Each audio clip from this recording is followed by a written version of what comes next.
200 ಕೋಟಿನಲ್ಲಿ ಬಜೆಟ್ನಲ್ಲಿ high tech market ರಾಮನಗರದಲ್ಲಿ ಆಗ್ತಾಯಿದೆ, ಜೊತೆಗೆ ಶಿಡ್ಲಘಟ್ಟದಲ್ಲಿ ಆಗ್ತದೆ. ಏನು ಏಷ್ಯಾದಲ್ಲಿ 2 ಬಿಗ್ಗೆಸ್ಟ್ ಮಾರ್ಕೆಟ್ಗಳಿದ್ದಾವೆ. ಆ 2 ಮಾರ್ಕೆಟ್ಗಳಲ್ಲಿ ಹೈಟೆಕ್ ಮಾರ್ಕೆಟ್ಗಳನ್ನು ಮಾಡ್ತಾಯಿದ್ದೀವಿ. ಏನು ಹೈಟೆಕ್ ಮಾರ್ಕೆಟ್ ಅಂತಂದರೆ ಪೂರ್ತಿ ಎಲ್ಲ ಆಟೋಮೇಷನಲ್ಲಿ ಆಗ್ತವೆ. ಯಾವುದೇ ಮ್ಯಾನ್ಯಲ್ ಆಪರೇಷನ್ಸ್ ಕಡಿಮೆ ಇರ್ತದೆ. ಒಂದು ಸತಿ ರೈತ ತಂದು ಗಾಡಿಯಿಂದ ಗೂಡನ್ನು ಬಿನ್ಸ್ಗಳಿಗೆ ಲಿಫ್ಟ್ ಮಾಡ್ದ ಅಂತಂದರೆ ವೇಮೆಂಟ್ ಆಗ್ತದೆ. ವೇಮೆಂಟ್ ಆಗಿ ರೈತನಿಗೆ ಸ್ಲಿಪ್ ಬರ್ತದೆ. ಸ್ಲಿಪ್ ಬಂದ ನಂತರದಲ್ಲಿ ಅವನು ಹರಾಜಾಗ್ತದೆ. ಮೊದಲನೇ ಈಗ ಏನು ಹರಾಜು ನಡೀತಿದೆ ಈ ಹರಾಜಾಗ್ತದೆ. ಈ ಹರಾಜಿನಲ್ಲೂ ಸಹ ಅದು ಪೂರ್ತಿ ತಾಂತ್ರಿಕವಾಗಿ ಎಲೆಕ್ಟ್ರಾನಿಕ್ ಮೋಡ್ನಲ್ಲಿ ಈ ಹರಾಜಾಗ್ತದೆ. ಈ ಹರಾಜಾಗಿ ರೇಟು ಬರ್ತದೆ. ರೇಟನ್ನ ರೈತ ಅಕ್ಸೆಪ್ಟೆನ್ಸ್ ಆಯಿತು ಅಂತಂದರೆ ತೂಕಕ್ಕೆ ಹೋಗ್ತದೆ. ತೂಕದಲ್ಲೂ ಸಹ ಈಗಿನ ವ್ಯವಸ್ಥೆ ಏನಿದೆ ಅಂತಂದರೆ ರೈತ ಗಾಡಿನಲ್ಲಿ ಹಾಕ್ಕೊಂಡು ತಳ್ಕೊಂಡು ಹೋಗ್ಬೇಕು. ಆ ವ್ಯವಸ್ಥೆ ಇರೋದಿಲ್ಲ. ಪೂರ್ತಿ ಆಟೋಮೇಟೆಡ್ ಕ್ರೇಟ್ಸ್ಗಳನ್ನು ಮಾಡಿದ್ದೀವಿ. ಆ ಕ್ರೇಟ್ಸಲ್ಲಿ ಹೋಗ್ತದೆ.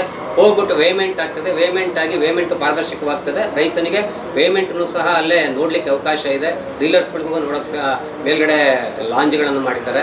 ಹಾಗೆ ವ್ಯವಸ್ಥಿತವಾಗಿ ಎಲ್ಲ ಥರದಲ್ಲೂ ಏನೇನು ನ್ಯೂನತೆಗಳಿದೆ ಅದನ್ನೆಲ್ಲ ಸರಿಪಡಿಸಿ ರೈತನ ಸ್ನೇಹಿಯಾಗಿ ರೀಲರ್ಸ್ಗಳ ಸ್ನೇಹಿಯಾಗಿ ಹೈಟೆಕ್ ಮಾರ್ಕೆಟು ಆಗ್ತಾಯಿದೆ. ಇದು ರಾಮನಗರ ಮತ್ತು ಚನ್ನಪಟ್ಟಣ ಇವೆರಡು ರೈತ ಬಾಂಧವರಿಗೆ ಅನುಕೂಲ ಆಗಿದೆ.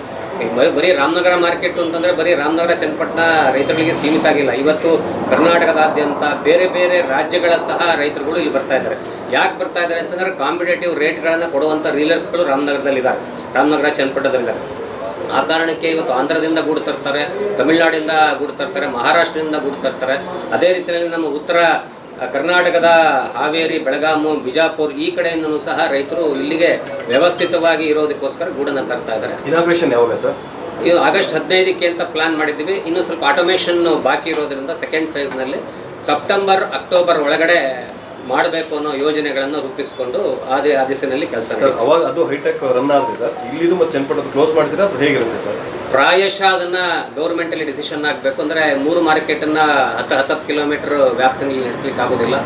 ಸರ್ಕಾರ ಅದರ ಬಗ್ಗೆ ಕ್ರಮ ತಗೊಳುತ್ತೆ. ಕರುನಾಡು ಟೈಮ್ಸ್ ಚಾನೆಲ್ನಲ್ಲಿ ಸುದ್ದಿ ಮತ್ತು ಜಾಹೀರಾತು ನೀಡಲು ಈ ನಂಬರ್ಗೆ ಕರೆ ಮಾಡಿ.